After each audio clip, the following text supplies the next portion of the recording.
All right, so running throughout Tableau and through every visualization that we make is one key concept that is actually so fundamental that it's easy to overlook, and that's the idea of level of detail.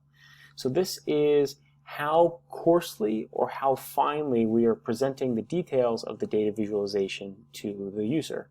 This is both a really fundamental design question on the visualization side, so in terms of best practices and interactivity and cognitive overload and all these things that we worry about for the user, but it's also an issue on the quantitative side, because really it's a fundamental question of at what level are we performing the computations that are going into the visualization. And these are key ideas. So whether you're thinking about it from a qualitative perspective or a quantitative perspective, this level of detail is really crucial. So let's investigate in this video just how this plays out in Tableau.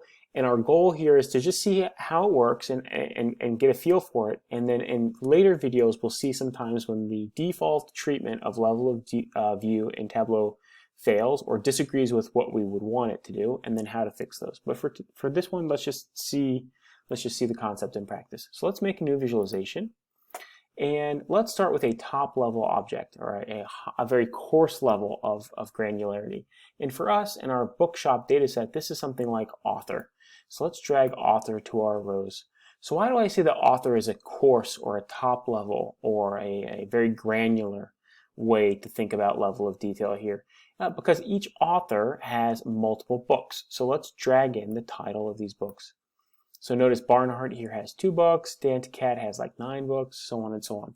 So think about this as a hierarchy. Each author has many books, and then each book actually can be exploded or expanded too, because each book has multiple, let's say, formats. So it could be this book comes in hardcover or paperback. So let's go down to editions and drag in format.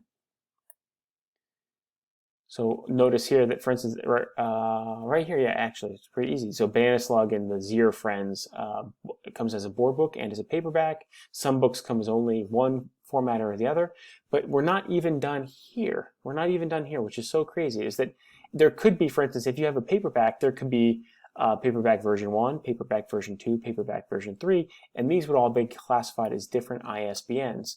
And so here you can see that in most cases, in this data set, there's only one ISBN associated with each author book format triplet. But if we scroll down here, you can actually see that right here in this book, Heliotrope Pajamas, it came in paperback, and there were 2 versions of this paperback, each with different ISBNs. So this gets, goes from a very narrow point at the top with authors down to books, down to formats, down to ISBNs associated with those formats. And we can imagine it going even farther down. So the level of detail we're expressing here matters. And basically we have to make a decision at the beginning of whether we're telling a story in this visualization about authors, or we're telling a story about authors and their books, or authors' stories, authors, their books, and the book format, or whatever. But let's see, in order to decide kind of what this will look like, how this level of detail actually impacts things like aggregation. So if we go through here, and let's do price, because we're going to get at a bigger question in a future video, which is like, what author is really generating us the most revenue in the bookshop? But to do that, let's just get an idea of how different authors and different books and different formats and different ISBNs are priced. So let's take price from the edition book sheet, which is right here, and let's drag it into our table. So as a little aside here, this is obviously not an ideal way to look at this if we want to compare quickly. So let's change this. So if we go up here to price and we click its triangle, instead of continuous, let's think of this as discrete. So this will change nothing about the data, only about how it's presented.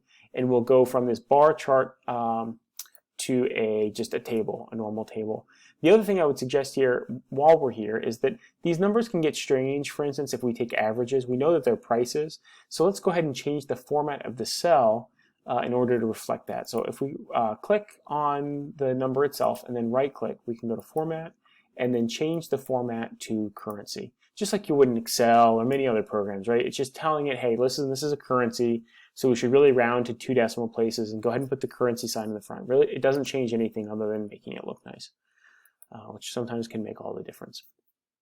Okay, so just how to interpret this.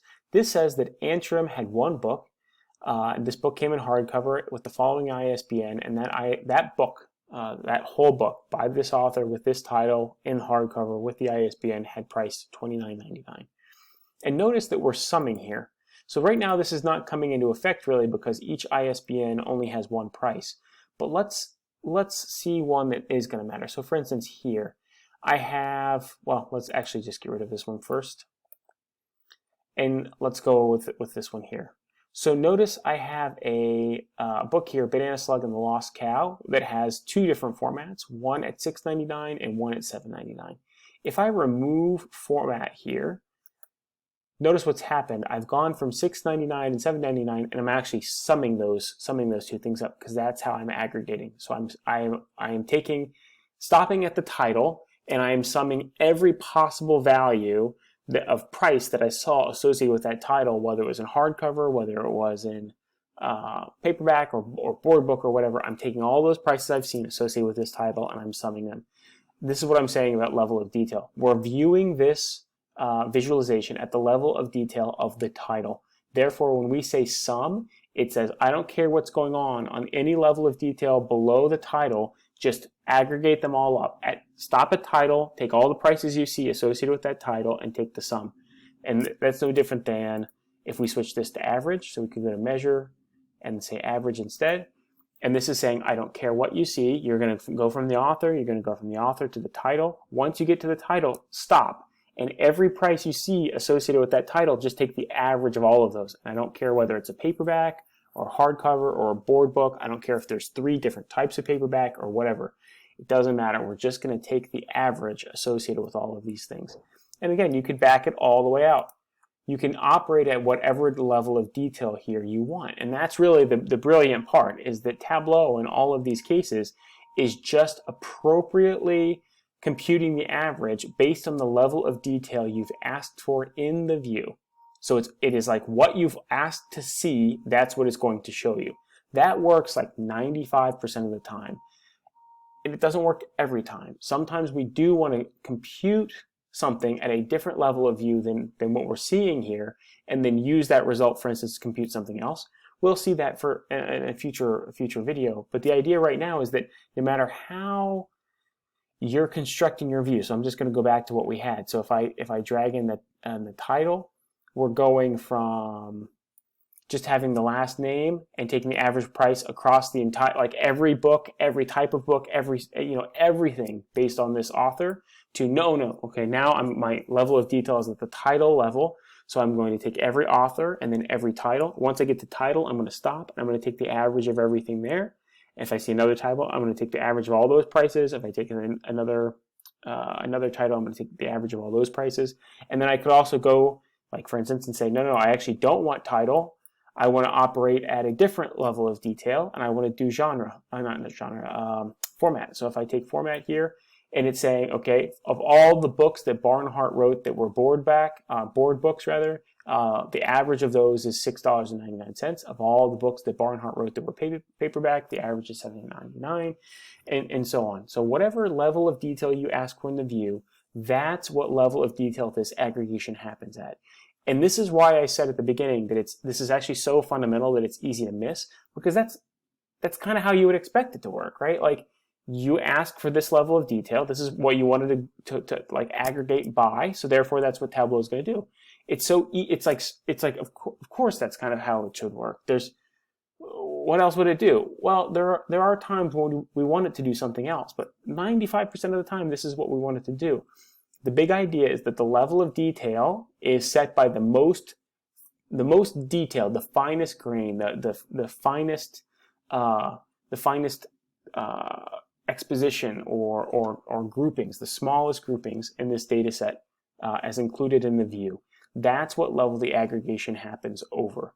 And if you remove, for instance, the finest layer, the finest level of view, then the aggregation changes. It's now happening at the last name level, and so on and so on and so on. So like I said, it works almost all the time. There are cases when it doesn't, and we'll explore those in a future video.